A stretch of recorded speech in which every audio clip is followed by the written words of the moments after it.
আপোনালোকৰ সকলোৰে কোৱেশ্চন এটা আছে যে মোক বহুতে কোৱেশ্চন উঠি থাকে যে 5 ইঞ্চিৰ ৱালত আপোনাৰ যেতিয়া আপোনালোকে গাঠে সেই 5 ইঞ্চিৰ ৱালত আপোনাৰ মছলা কিমান লাগে মছলা মানে ৰেচিঅ'টো কেনেকুৱা হেতু আপোনালোকক আজি মই কৈ আছো 5 ইঞ্চিৰ ৱাল মানে কি জানেনে এনেকুৱা ৱাল আপোনালোকে দেখিছেনে এই ৱালটো কয় 5 ইঞ্চি ৱাল মানে এই 5 ইঞ্চি ৱালতে আপোনাৰ মছলা আপোনাক আজি মই কম ভিতৰতেটো মছলা গাঠাতে মছলা কেনেকুৱা কিমান লাগে কিমান ৰেচিঅ' আৰু যেটো প্লাষ্টাৰ সেই প্লাষ্টাৰটো কৰতে কিমান লাগে মই সেইটো আপোনালোকক কৈ আছো যেতিয়া আপোনালোকে এই 5 ইঞ্চিৰ ৱাল যেতিয়া মছলাটো দিব মানে মছলাটো মাৰিব তেতিয়া আপোনাৰ এই যেটো ৰেচিঅ' আছে ৰেচিঅ' আপোনাৰ 1:4 মানে হৈছে আপোনাৰ 1 বেগ সিমেন্ট আৰু আপোনাৰ 4 বেগ আপোনাৰ লাগিব বালি হেতু যেতিয়া আপুনি লকে সেই মছলাটো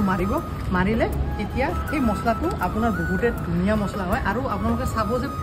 পানী কিমান দিছে যদি আপোনালোকে বেছিকে পানী দিছে পানী দিলে কি হয় আপোনাৰ মছলাটো মানে বেছিকৈ মানে আপোনাৰ আঠাটো কম হৈ যায় আঠাটো কম হলে মানে ৱালখন মানে ষ্ট্ৰেংথটো কম হৈ যায় হেতু বস্তু মন ৰাখিব আৰু যেতিয়া আপোনালোকে মছলাটো যেতিয়া আপোনালোকে মানে গাঠিব যেতিয়া আপোনালোকে ৱালখন গাঠিব ৱালখন গাঠাতে 24 ঘণ্টা আগতে আপোনালোকে ইটাটো পানী তিয়াই থব তেতিয়া কি হ'ব ইটাটো পানীটো এবজৰ্ব কৰি ল'ব তো এবজৰ্ব কৰিলে আপোনাৰ যেটো আপুনি মছলা মাৰিব মছলাটো আপোনাৰ পানীখিনি মানে যেটো মছলাৰ পানী আছে মছলাৰ পানীখিনি এই ইটাটো এবজৰ্ব নকৰে সেই কাৰণে কি হৈছে পানী 24 ঘণ্টা আগতে পাব আৰু যেতিয়া আপোনালোকে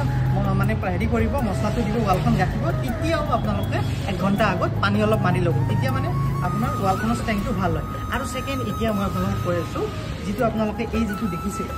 আপোনাৰ যেটো আপোনাৰ প্লাষ্টাৰিং এই প্লাষ্টাৰিংটো আপোনালোকক মই কৈছো এই প্লাষ্টাৰিংৰ এটা ৰেচিঅ' আছে হেতু কিমান দিব লাগে যদি আপোনালোকে ৰেচিঅ' বেছি হয় প্ৰবলেম হয় বেছি ৰেচিঅ' কম দিলেও প্ৰবলেম হয় প্লাষ্টাৰিংটো আপোনাৰ 1:4 মানে 1 বেগ আপোনাৰ সিমেন্ট আৰু আপোনাৰ 4 বেগ বালি তো এই ৰেচিঅ'টো মেইনটেইন কৰিব তেতিয়া আপোনাৰ প্লাষ্টাৰটো ধুনিয়া হ'ব আৰু প্লাষ্টাৰটো মজা হ'ব আৰু প্লাষ্টাৰ যেতিয়া কৰিব তাৰে আগতে ৱালখন ভালকৈ সাফা কৰি ল'ব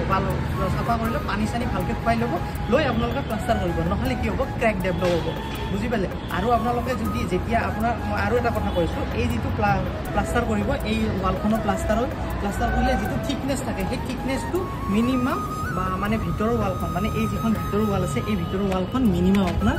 12 mm হ'ব লাগে আৰু যিখন আপুনি লগে যেতিয়া বাহিৰৰ প্লাষ্টাৰ কৰিব হেতু আপোনালোকৰ 15 mm হ'ব লাগে মানে এইখন যেতিয়া প্লাষ্টাৰ কৰিব তেতিয়া 15 mm মানে হ'ব লাগে